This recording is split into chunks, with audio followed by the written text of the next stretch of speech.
Çfarë zhanri prodhohet mas shumti në Kosovë? Për ty kam nevoj si hu. Sa të do të në Moldovie. Nëse të pyet dikush që nuk është shqiptar se çfarë zhanri prodhohet në Kosovë, është shumë problem me mujt me ardhmë një përgjigje.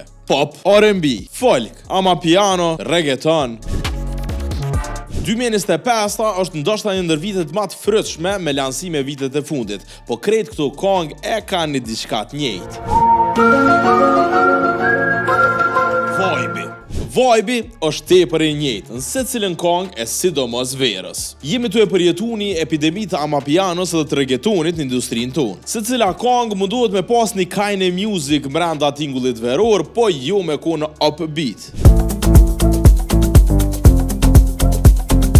Po në të njëjtën kohë, as house nuk mundesh me i thonë, shkaku i disa elementeve folk që i përdorim që me bu ma shqiptarski. Për ty kam nevoj si hu.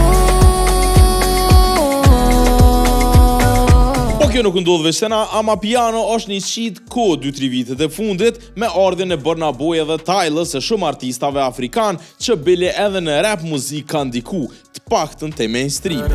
Zemra po m'kallet kur që me të. Po në Kosovë, problemi ma i madh qëndron te orientimi muzikor. Shumica artistave, sa mos me thonë krejt, nëse ja nisin karrierës me një zhanër caktuar dhe e shohin që muzika atyne nuk po shkon ku duhet edhe s'ka impakt, vendosin me ndru, por jo me kalu me një sub zhanër ose me u mundu me eksperimentu, po shkojnë edhe prodhojnë çka po dhez.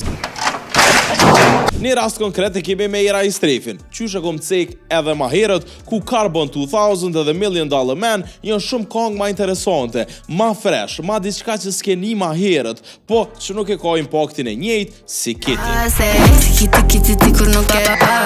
Kur të menon, kush është me u kritiku? Artistat apo publiku?